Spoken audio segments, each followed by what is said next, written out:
Salutations, students. We are thrilled that all of us here at CE Cole have the opportunity to read the wonderful book, The One and Only Ivan, by Katherine Applegate in unison. We look forward to sharing an audio version of portions of the book as you're reading the book at home with your family or at school with your teacher. I am privileged to launch this year's One School, One Book by reading the pages 1 through 14. In 7 days, we will all get to celebrate together at our Read Across America Literacy Night on February 27th from 6:30 to 7:30 in our cafeteria. Be sure to turn in your signed permission form as soon as possible so we can be ready with fun activities and delectable snacks for you and your family. And now, the one and only Ivan. Hello. I am Ivan. I am a gorilla. It's not as easy as it looks. Names. People call me the freeway gorilla, the ape at exit 8, the one and only Ivan, mighty silverback. The names are mine, but they're not me. I am Ivan, just Ivan, only Ivan. Humans waste words. They toss them like banana peels and leave them to rot. Everyone knows the peels are the best part. I suppose you think gorillas can't understand you. Of course. You also probably think we can't walk upright. Try knuckle walking for an hour. You tell me, which way is more fun? Patience. I've learned to understand human words over the years, but understanding human speech is not the same as understanding humans. Humans speak too much. They chatter like chimps, crowding the world with their noise, even when they have nothing to say.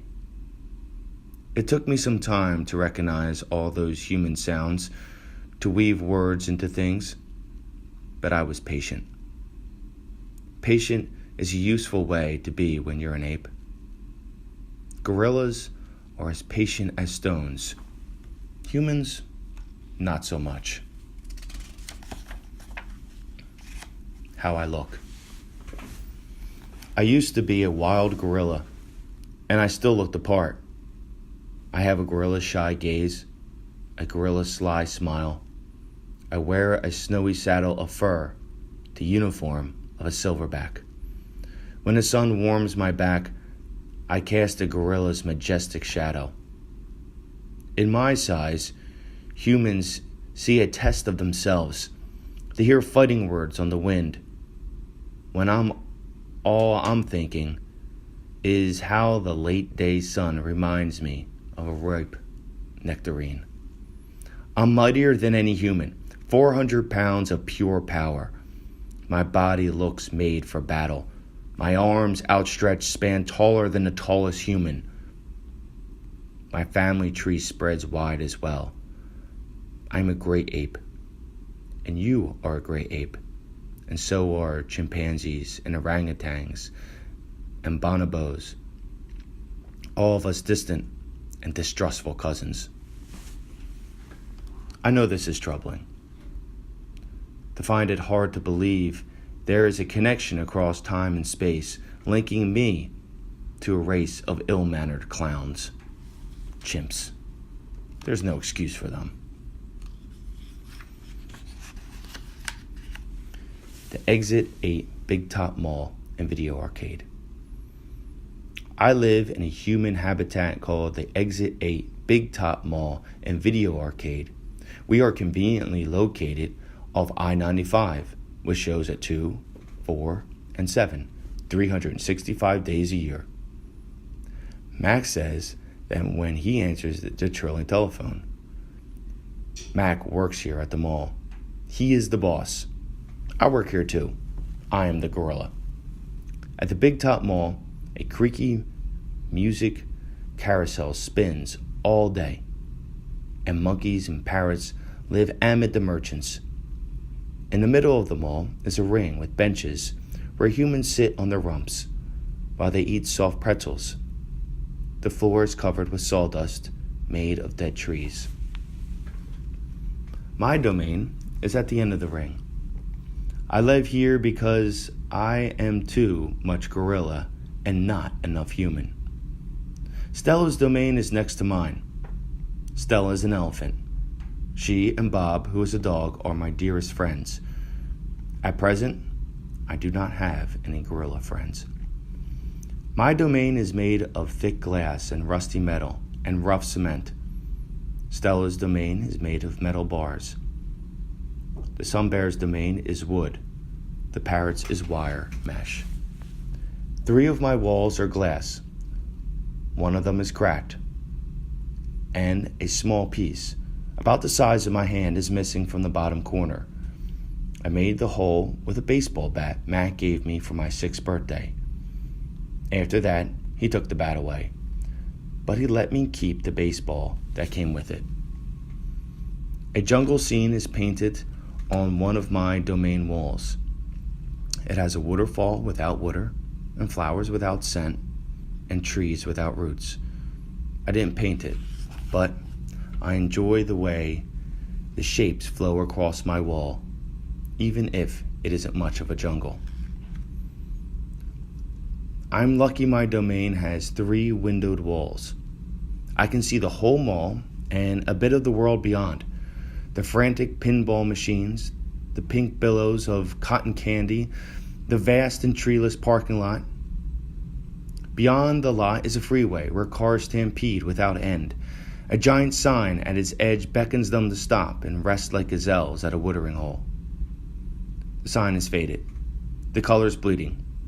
But I know what it says. Mac read its words aloud one day. Come to the Exit 8 Big Top Mall and Video Arcade, home of the one and only Ivan, Mighty Silverback. Sadly, I cannot read, although I wish I could. Reading stories would make a fine way to fill my empty hours. Once, however, I was able to enjoy a book left in my domain by one of my keepers. It tasted like termite. The freeway billboard was a drawing of Mac in his clown clothes and Stella on her hind legs, and an angry animal with fierce eyes and unkempt hair. That animal is supposed to be me, but the artist made a mistake. I'm never angry. Anger is precious. A silverback uses anger to maintain order and to warn his troop of danger. When my father beat his chest, it was to say, beware. Listen, I am in charge. I am angry to protect you because that is what I was born to do. Here in my domain, there is no one to protect. The littlest big top on earth. My neighbors here at the Big Top Mall know many tricks. They are an educated lot, more accomplished than I am. One of my neighbors plays baseball, although she is a chicken. Another drives a fire truck, although he is a rabbit.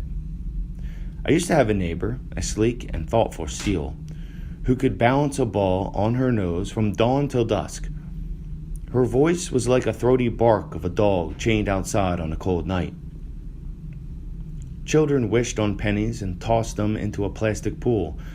They glowed on the bottom like flat copper stones. The seal was hungry one day, or bored perhaps, so she ate 100 pennies. Mac said she'd be fine. He was mistaken. Mac calls our show the littlest big top on earth. Every day at 2, 4, and 7, humans fan themselves, drink sodas, applaud. Babies wail. Mac, dressed like a clown, pedals in on a tiny bike. A dog named Snickers rides on Stella's back. Stella sits on a stool. It is a very sturdy stool. I don't do any tricks. Mac says it's enough for me to be me. Stella told me that Some circuses move from town to town. They have humans who dangle on ropes, twining from the tops of tents. They have grumbling lions with gleaming teeth and a snaking line of elephants, each clutching the limp tail in front of her. The elephants look far off into the distance, so they won't see the humans who want to see them. Our circus doesn't migrate. We sit where we are, like an old beast too tired to push on. After our show, humans forage through the stores. A store is where humans buy things they need to survive. At the Big Top Mall, some stores sell new things. Things like balloons and t-shirts and caps to cover their gleaming heads of humans. Some stores sell old things. Things that smell dusty and damp and long forgotten. All day, I watch humans scurry from store to store. They pass their green paper, dry as old leaves and smelling of 1,000 hands, back and forth and back again. They hunt frantically, stalking, pushing, grumbling. Then they leave, clutching bags filled with things, bright things, soft things, big things, but no matter how full the bags, they always come back for more. Humans are clever indeed. They spin pink clouds you can eat. They build domains with flat waterfalls. But they are lousy hunters. Gone. Some animals live privately, unwatched. But that is not my life. My life is flashing lights and pointing fingers and uninvited visitors. Inches away, humans flatten their little hands against the wall of glass that separates us. The glass says you are this and we are that. And that is how it will always be. Humans leave their fingerprints behind, sticky with candy, slick with sweat. Each night, a weary man comes to wipe them away. Sometimes I press my nose against the glass. My nose print, like your fingerprint, is the first and last and only one. The man wipes the glass, and then I am gone.